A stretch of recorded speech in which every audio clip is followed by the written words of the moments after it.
சிவாய நம. திருச்சிற்றம்பலம். தென்னாடுடைய சிவனே போற்றி, எந்நாட்டவர்க்கும் இறைவா போற்றி. அருள்மிகு அழகுமுலை நாயகி உடனுரை அருள் தரும் அமிர்தகடேஸ்வரர் பொன்னார் திருவடிகளையும், எம் குருநாதர் இளையான்குடி மாறனாயனார் அவர் துணைவியார் புனிதவதி அம்மையார் குருவடிகளையும், 63 நாயன்மார்கள் திருவடிகளையும், சைவ குரவர்கள் சந்தான குரவர்கள் திருவடிகளையும், அடியார் பெருமக்கள் திருவடிகளையும் மனம் மெய் மொழிகளால் திசை நோக்கி வணங்குகிறேன். சிவாய நமக. திருச்சிற்றம்பலம். அடியார்களே, ஆன்மீக அன்பர்களே, நமது காணொளியிலே திண்டுக்கல் மாவட்டம் ரெட்டியார் சத்திரம் ஒன்றியத்தில் எழுந்தருளாகி கொண்டிருக்கின்ற இந்த அமிர்தகடேஸ்வரர் ஆலயத்தின் குறித்த வரலாற்று செய்திகளை கடந்த காணொளிகளெல்லாம் நாம் பகிர்ந்து கொண்டோம்.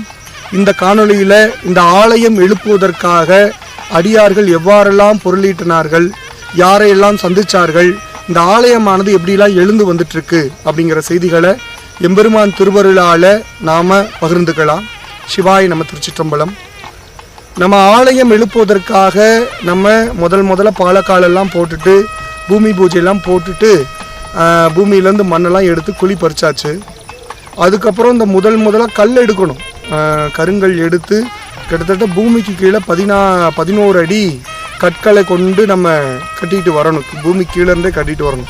அப்போ அந்த கல்லை ரெடி பண்ணுறதுக்கு கிட்டத்தட்ட ஒரு 70,000 ரூபாய்க்கு மேலே பணம் தேவைப்படும் அப்படின்ட்டு ஸ்தபதியார் சொல்கிறாங்க.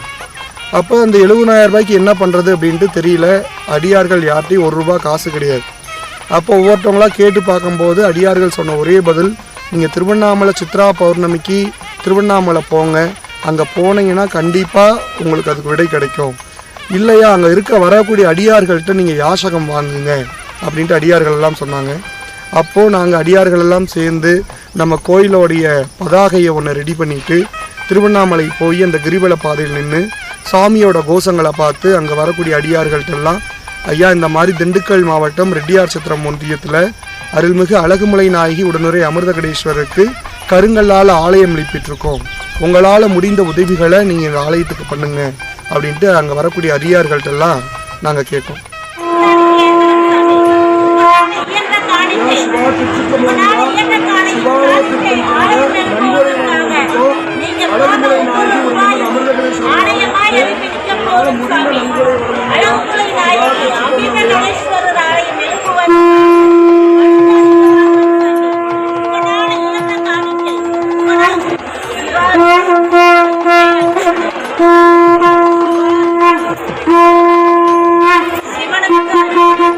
அப்போ அங்கே வரக்கூடிய அடியார்கள் எல்லாம் அவங்களால முடிந்த ₹1, ₹5, ₹10, ₹100 இந்த மாதிரி ஒவ்வொன்றான அந்த துண்டில் போடுறாங்க. நாங்கள் 4 பேர் துண்டு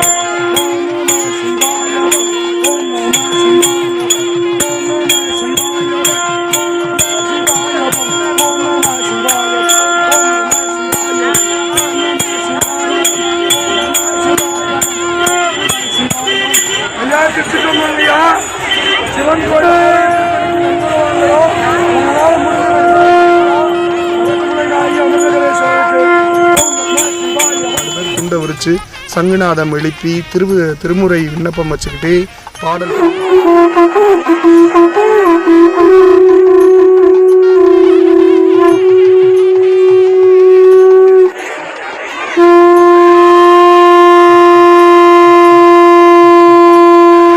பாடிட்டு இருக்கோம். இப்போ போகிறவங்க வரவங்க எல்லாம் அவங்களால முடிந்த உதவிகள் எல்லாம் பண்ணுறாங்க.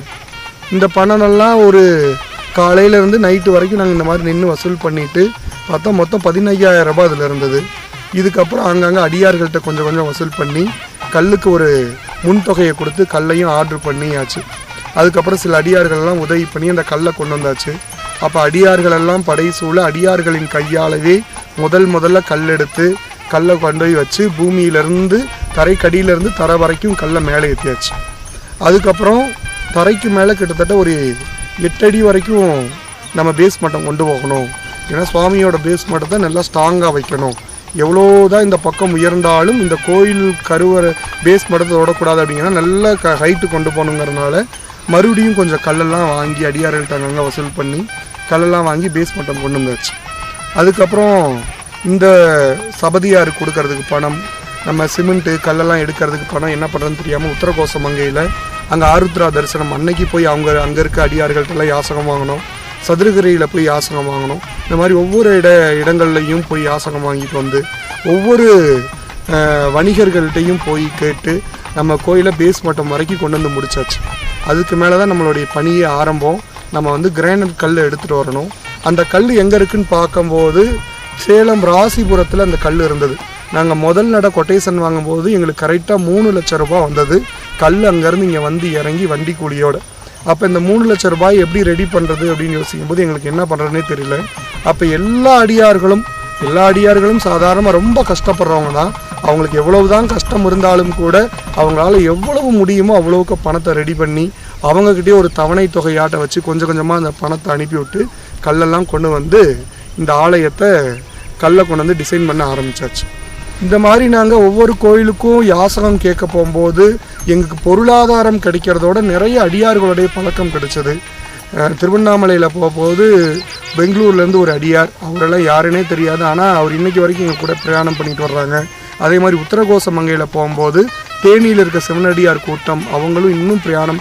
ஒவ்வொருத்தவங்க ஒவ்வொரு இடத்துக்கு போகும்போது ஒவ்வொரு அடியார்களுடைய பழக்கங்கள் ஏற்பட்டது. அப்போ இங்கே அடியார்கள் எல்லாம் என்ன முடிவு பண்ணோம்னா, நம்மளுடைய வாழ்நாள் கடமை அப்படின்னா இந்த சிவாலயத்தை சிவனை எழுப்புறது தான். எப்படியாவது கஷ்டத்தைப்பட்டு இந்த சிவாலயத்தை நம்ம எழுப்பணும். சுவாமி நமக்கு கொடுத்த பணியை நம்ம சிவனே செய்யணும். இந்த பணி முழுக்க சுவாமி பண்ணக்கூடிய வேலை. அவர் வந்து நம்மளை ஒரு வேலையாளாக அதில் சேர்த்துருக்காரு. நம்மளுக்கு கொடுத்த வேலையை நம்ம சிவனே செய்யணுன்ட்டு அடியார்கள் எல்லாம் பெரும் மகிழ்ச்சியோட இந்த சிவாலய பணியை செஞ்சு இந்த அளவுக்கு கொண்டு வந்து வச்சுருக்காங்க. இப்போ பேஸ் மட்டும் முடித்து அதுக்கு மேலே நம்ம கிரானைட் கல் ஒரு 3 வரி ஏற்றிருக்கோம். அந்த வரைக்கும் இப்போ நம்ம ஆலயத்தில் சிவாலய பணியானது இப்போ நடந்திருக்கு. இனியும் அடுத்த கட்டம் இந்த பணிகளை அடுத்தடுத்து நம்ம நகர்த்திட்டு போனோம்னா அடியார் பெருமக்களும் ஆன்மீக அன்பர்களும் உங்களுடைய முழு ஒத்துழைப்பை தரணும். ஏன்னா இந்த பிரபஞ்சத்தில் நம்ம பிறந்திருக்கோம் அப்படின்னா அதோடைய நோக்கம் என்னன்னா சிவபெருமானோடைய பாதத்தை அடைவது.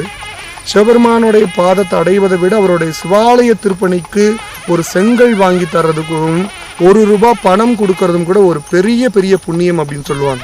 ஒரு சிவாலய திருப்பணிக்கு ஒருத்தவங்க ஒரு செங்கல் வாங்குறாங்க அப்படின்னா அவங்க 7 தரம் வரைக்கும் அது புண்ணியம் சொல்லுவாங்க. அதுபோல் இங்கு நடக்கக்கூடிய சிவாலய திருப்பணிக்கு உங்களால் முடிந்த பொருளுதவிகளோ பண உதவிகளோ செய்து நீங்களும் கூடையே இருந்து இந்த ஆலய திருப்பணியை எம்பெருமான் திருவிழாவில் செவனே நடத்தி தர வேண்டும் என்று உங்கள் திருப்பாதம் பணிந்து கேட்டுக்கொள்கிறேன். சிவாய நமக. திருச்சிற்றம்பலம்.